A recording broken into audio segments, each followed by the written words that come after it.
सफल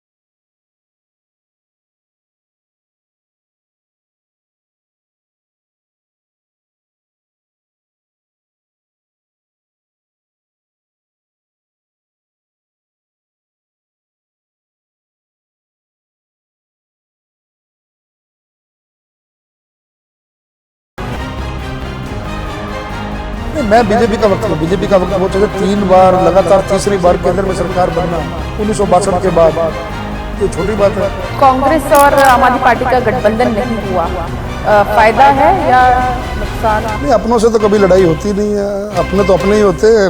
सब अपनों को अपना बनाने का प्रयास पूरा चल रहा है और कल तक सारे अपने अपने हो जाएंगे।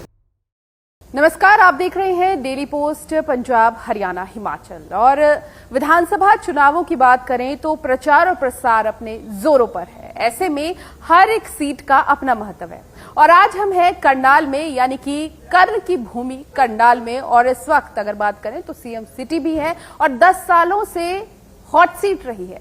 लेकिन इस बार जो है यहां से उम्मीदवार उतारा है जगमोहन आनंद जी को। बात करें, जिला अध्यक्ष रह चुके हैं और मीडिया कोऑर्डिनेटर भी रह चुके हैं, तो अब उन्हें जिम्मेदारी दी गई है। सबसे पहले स्वागत करते हैं, लेकिन मेरे साथ इस इंटरव्यू में मेरे सहयोगी गौतम ठाकुर होंगे।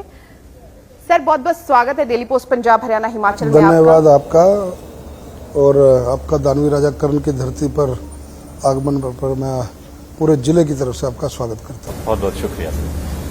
मीडिया कोऑर्डिनेटर रहे आप पूर्व सीएम मनोहर लाल जी के और एक अच्छा वक्त जो है वो आपने उनके साथ भी गुजारा।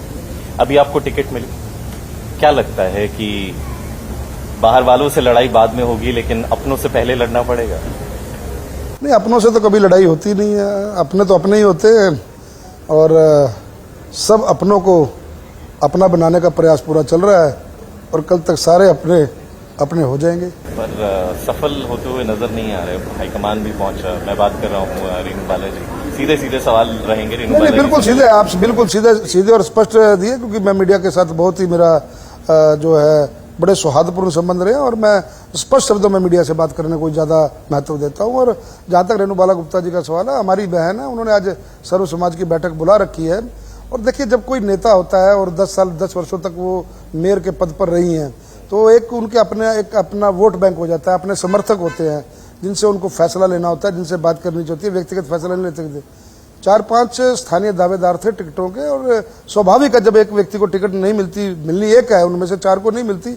मैं भी होता तो 2-3 दिन के लिए अपना कोप भवन में रहता या नाराज रहता।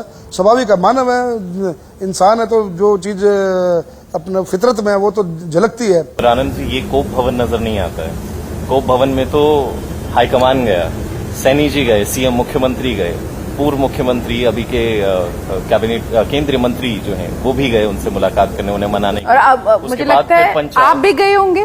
नहीं, नेचुरली मैं शिष्टाचार के नाते जब टिकट मिली तो अगले दिन सवेरे मेरे को जाना ही था। मैं अगले दिन ही सवेरे गया और मैं हर प्रत्याशी के जो संभावित प्रत्याशी थे उनके निवास स्थान पर गया और जो कोई अपना जिन्होंने टाइम लिया वो सब लोग मेरे साथ आ गए और कल तक उम्मीद है कि भी अपना बहन रेणु बाला जी भी हमारे साथ ही नजर आएंगी। रेणु बाला बहन ने बहुत अच्छा काम किया, मेयर रही हैं और हमारा सामंजस्य पारिवारिक होता है। मैंने देखिए कई बार क्या होता है, राजनीति आप आज जुगात से आप देखें, क्योंकि मैं थोड़ा पंजाबी हूं इसलिए थोड़ा पंजाबी टच बात कर रहा हूँ। आज जुगात से अगर आप देखेंगे कि जब राजनीति परिवारों में हावी हो जाती है, राजनीति दोस्तों में हावी हो जाती है, तो ये परिवार को रिश्ते भी तोड़ती है, आपसी संबंध भी खराब करती है। और आप मीडिया के लोग भी दिखा रहे हैं, कहीं बहू खड़ी होगी, कहीं ससुर खड़े हो गए, कहीं भाई खड़ा हो गया, कहीं छोटा भाई खड़ा हो गया।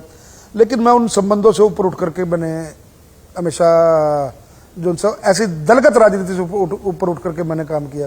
रेणु बाला गुप्ता जी के बारे में मेरे मन में बहुत आदर है, बहुत सम्मान है और मैंने भाई उनके साथ तो दूसरा चुनाव तो जब डायरेक्ट मेयर का चुनाव था, जब मैं हरियाणा भवन में था, तब मैं जिला अध्यक्ष था, तो जब उनको, मेरी पत्नी भी दावेदार थी और माननीय मुख्यमंत्री जी तब मनोहर लाल जी थे, तो उन्होंने कहा कि भाई हमने रेणु बाला गुप्ता को फाइनल किया है। तो मैंने कहा बाबू जी ठीक है। तो मैं हरियाणा भवन के उस कोर ग्रुप के बैठक से मैं जाने लगा, तो बाबू जी ने मेरे बुला करके मेरे कंधे पे हाथ रखा कि जगमोहन जी, करनाल से रेणु बाला गुप्ता नहीं मनोहर लाल चुनाव लड़ रहे हैं। उस शिद्दत के साथ आपने, क्योंकि जिलाध्यक्ष था जिम्मेवारी थी, तो आपने चुनाव उसी तरीके से लड़ना है। एक बहन के प्रति, एक पार्टी के समर्पित कार्यकर्ता के प्रति आदरणीय मनोहर लाल जी का इतना प्यार और इतना सम्मान, तो फिर जिलाध्यक्ष होने के नाते मेरी जिम्मेवारी और बढ़ जाती थी। मेरी धर्मपत्नी कभी भी उससे पहले चुनावों में प्रचार के लिए नहीं गई थी, कभी भी नहीं गई थी। चाहे मनोहर लाल जी चुनाव लड़े, चाहे संजय भाटिया जी चुनाव लड़े, चाहे अश्विनी चोपड़ा जी चुनाव लड़े, मेरे परिवार का कोई भी सदस्य राजनीति में उस तरह से एक्टिव नहीं था। लेकिन वो एक समुदाय विशेष का चुनाव हो गया था, तो इस वजह से वाइफ को उन्होंने कहा कि भी आपकी वाइफ उनके साथ रहनी चाहिए, वो फेस के तौर पर दिखनी चाहिए। तो तब 1 महीना लगातार मेरी धर्मपत्नी उनके साथ चुनावों में रही है, हमने वो धर्म निभाया है। आपको लग रहा है भाजपा में परिवारवाद आ गया है? कुलदीप बिश्नोई के बेटे भव्य बिश्नोई, जो है किरण चौधरी की बेटी श्रुति चौधरी, और इससे पहले भी तमाम परिवारों के जो आगे बच्चे हैं उन्हें राजनीति में लाया जा रहा है। देखिए, मैं इसको परिवारवाद की बात नहीं कहता हूं, मीडिया इसको चाहे जैसे मर्जी घुमा दे। अब राजनीति का जो ट्रेंड है ना, वो थोड़ा जिस नैरेटिव को लेकर के, जिस विचारधारा को लेकर के हम लोग चले थे, कांग्रेस ने झूठ बोल करके उस विचारधारा को छिन्न भिन्न करने का प्रयास किया, इस देश को तोड़ने का प्रयास किया, इस प्रदेश को तोड़ने का प्रयास किया। अक्सर मीडिया के लोग यही बात, जो प्रश्न आप पूछ रहे हैं, मैं लगातार 4 दिन से इंटरव्यू दे रहा हूं, आपका प्रश्न बहुत अच्छा और मैं यही जवाब देता हूं कि जब सामने वाला व्यक्ति हर तरफ से झूठ बोल करके सत्ता हथियाने की बात करे और एक माइंड सेट कर दे, जनता उस बहकावे में बहुत जल्दी आएगी। आज आप अगर बात करें कि कल से उस दुकान पर आप 100 रुपए का नोट दे, 2 घंटे बाद आप 200 रुपए ले जाएंगे, आप यकीन मानिए पढ़ी लिखी जनता भी मूर्ख बन जाती है। वो सोचती है कि भी ये बात सही कह रहा होगा। तो झूठ का जो नैरेटिव वो कांग्रेस वाले सेट करते गए, तो उस नैरेटिव को तोड़ने के लिए हम लोगों को जिताऊ उम्मीदवार देखने थे। हम लोगों को उन लोगों को आगे करना था जिससे भारतीय जनता पार्टी की सरकार तीसरी बार हरियाणा में बने। कांग्रेस के इस झूठ को तोड़ने के लिए जो साम दाम दंड भेद की नीति है, जो कोर राजनीति होती है, उसको आगे बढ़ाने के लिए हमने कुछ टिकटें इस प्रकार से इन नेताओं को दी। आपको नहीं लगता कि कई ऐसी सीटें हैं जहां पर दूसरी पार्टी से आए लोगों को तवज्जो दी गई, लेकिन खुद के जो मजबूत धरातल पर अपनी पकड़ बनाए हुए थे इस उम्मीद में कि उन्हें टिकट मिलेगी, उन्हें दरकिनार कर दिया गया? जैसे मैं आपको एक एग्जाम्पल, एक उदाहरण के तौर पर बता दूं, कालका सीट से लतिका शर्मा जी ग्राउंड पर थी और हमने खुद भी देखा है उन्हें, और वहां से शक्ति रानी शर्मा जी को जो है उम्मीदवार बनाया गया है। लतिका शर्मा जी रिश्तेदारी में मेरी भाभी लगती हैं, मेरे पारिवारिक संबंध हैं। पिछले 30 वर्षों से हमारा परिवार एक ही परिवार है।